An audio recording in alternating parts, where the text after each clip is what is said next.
Sabado, mula sa kapasidad na 8,000 COVID test kada araw, nadagdagan pa ng 3,000 test ang testing capacity sa bansa sa pagbubukas ng modernong Molecular and Diagnostic Pathology Laboratory sa San Jose Bilingad Memorial General Hospital sa San Fernando, Pampanga.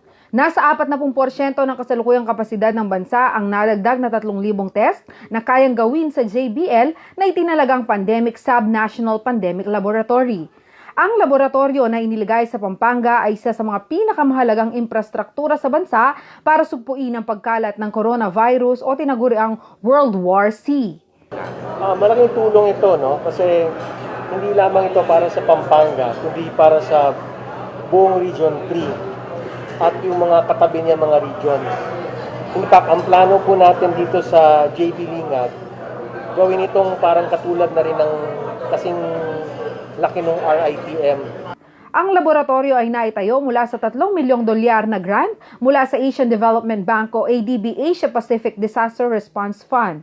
Sinabi ni ADB Vice President Ahmed Said na inihahanda pa nila ang $125 million project para suportahan ang operasyon ng mga testing laboratories, testing kits at mga personal protective equipment ng mga ospital sa bansa.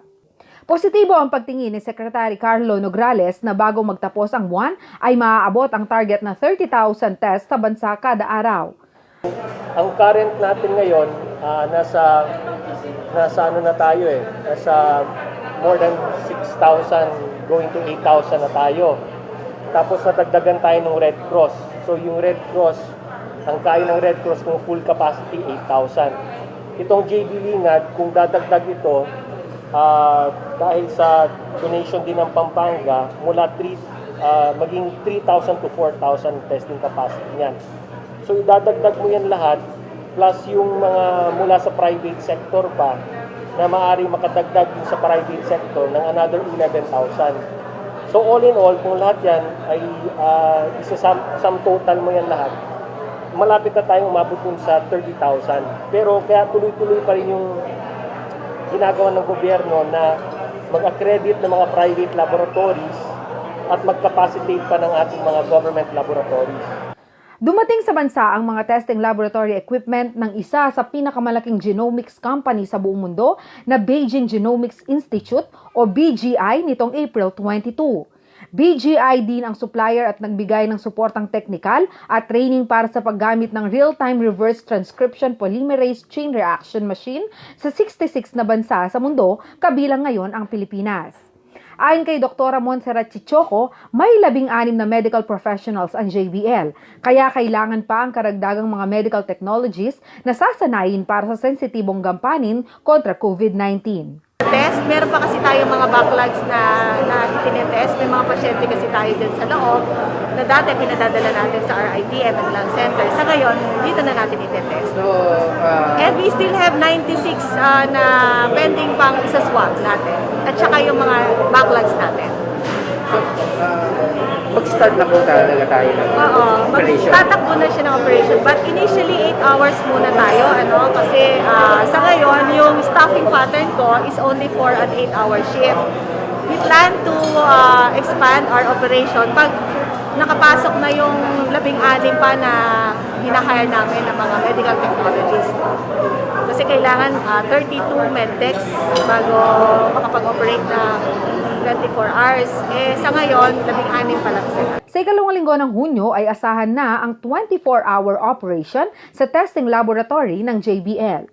Yung ating PCR machines, 4, high throughput machines ito, capable of 96 tests per run ng 2 hours. So kung kukumputin mo yon sa 8 oras, we can run like 1,000 plus tests doon sa 4 na PCR machines. Ang available sa amin ngayon is 45,000 test kits kasama nung package. So it will last like, kung full operations kami, around 1 month, 15 days to 1 month. Sa JBL inilagay ng Pampanga Interagency Task Force for COVID-19 ang dedicated RT-PCR machine na gagamitin sa mga suspected, possible cases at mga frontliners sa lalawigan. 1 hanggang 2 araw na lamang ngayon ang hihintayin ng Pampanga para malaman ang resulta kung positibo o negatibo sa COVID-19.